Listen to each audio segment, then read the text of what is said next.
Modern boy bands are not centered around music.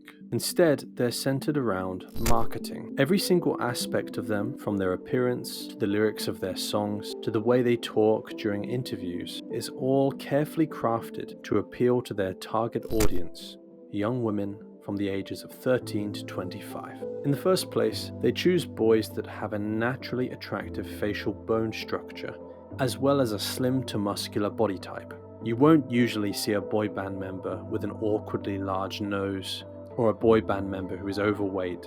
Each member of the boy band is given their own personality.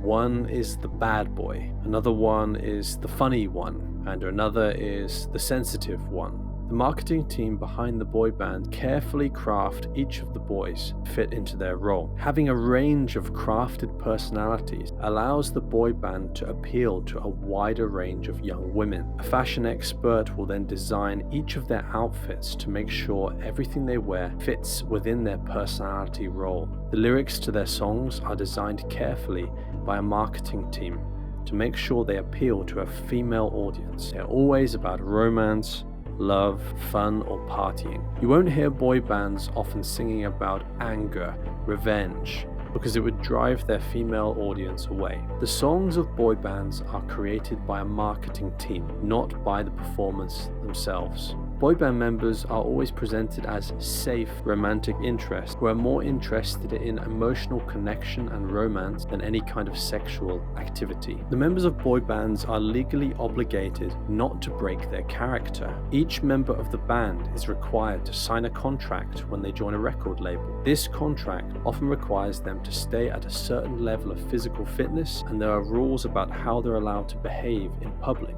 So-called morality clauses in their contracts control their behaviors. Their drug use, sexual activity, and social media posts are all completely controlled by the contract they sign. They are also legally obligated not to talk about politics in public. Doing so, after all, would risk losing large chunks of their fan base.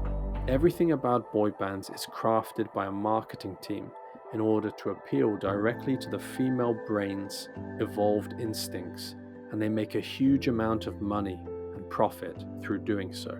For example, in 2016, it was estimated that each member of the One Direction band were worth about $70 million.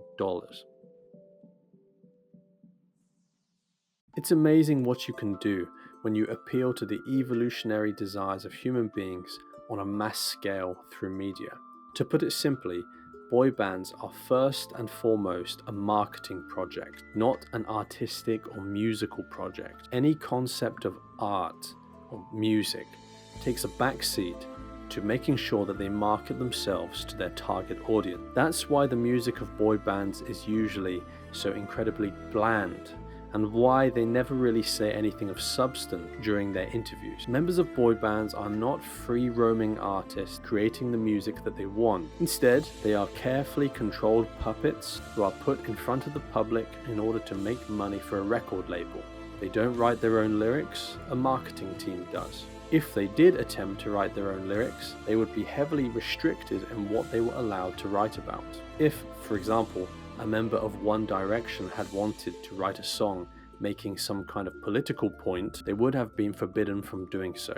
If a member of a K-pop group wanted to try an alternative style of music, they would be told that they can't because it doesn't fit the brand. The success of a boy band is testament to the marketing department behind the musician, and less a testament to the performers themselves. Is any of this to say that young teenage girls are particularly stupid? Absolutely not. To grow up as a teenager in the modern world is to be frequently and aggressively manipulated by marketing through media, and teenage girls are no exception.